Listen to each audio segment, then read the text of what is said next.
کہ ایک شخص اپنی بیوی پر ظلم کر رہا تھا۔ حضرت علی رضی اللہ تعالیٰ عنہ ان کے قریب گئے اور فرمانے لگے، اے شخص، اللہ سے ڈرو، تمہاری مفلسی، پریشانی اور رزق میں تنگی کا سبب یہ ہے کہ تمہاری بیوی تمہارے ہی ظلم کی وجہ سے تمہارے ہی گھر میں روتی ہے۔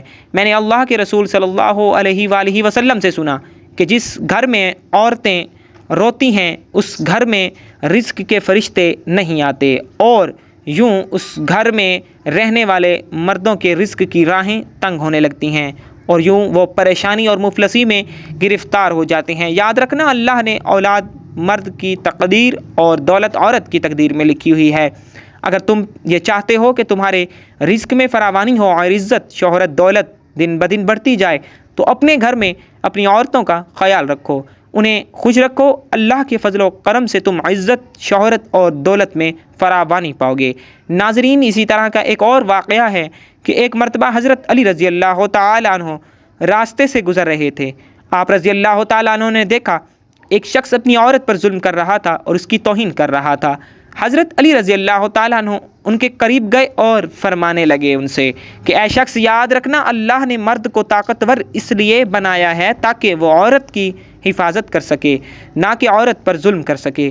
میں نے نبی کریم حضور پاک صلی اللہ علیہ وآلہ وسلم سے سنا کہ جو مرد اپنی عورت پر ظلم کرتا ہے تو اللہ تعالیٰ اس پر لعنت بھیجتے ہیں۔ تو اس نے کہا، یا علی رضی اللہ تعالیٰ عنہ، یہ میرے نکاح میں ہے، میں اس سے جو بات کہتا ہوں یہ میری بات نہیں مانتی۔ تو حضرت علی رضی اللہ تعالیٰ عنہ نے فرمایا کہ نکاح کا مطلب یہ نہیں کہ تم نے اپنے لیے غلام خریدا ہے، بلکہ نکاح کا مطلب یہ ہے کہ تم نے اپنی نسل کو بڑھانے کے لیے اس عورت سے مدد طلب کی ہے اور تمہاری اولاد کی اچھی تربیت کے لیے اس عورت کو چنا ہے۔ اے شخص، جس سے مدد لی جائے اس کو غلام نہیں سمجھتے، اور جو تمہاری اولاد کو پروان چڑھائے اسے حقیر نہیں سمجھتے، بلکہ تمہیں تو اس کا شکر گزار ہونا چاہیے۔ یاد رکھنا، عورت پر ظلم کرنے کا مطلب ہے اولاد کی بغاوت۔ آنے والے وقت میں اولاد اس عورت کے جسم سے تمہیں نصیب ہوگی، تو اس کے وجود میں تمہارے لیے بغاوت ہوگی، تمہارے لیے عداوت ہی عداوت ہوگی۔ اللہ تعالیٰ سے دعا ہے کہ اللہ ہمیں دین حق پر چلنے کی توفیق عطا فرمائے، ہماری اولاد کو ہمارے لیے رحمت بنائے اور ہمیں دین کی مکمل سمجھ نصیب فرمائے۔ آمین ثم آمین۔ ناظرین، کمنٹ باکس میں اللہ کے اور اللہ کے پیارے محبوب صلی اللہ علیہ وآلہ وسلم کے 99 ناموں میں سے ایک نام ضرور ٹائپ کیجیے گا۔ والسلام۔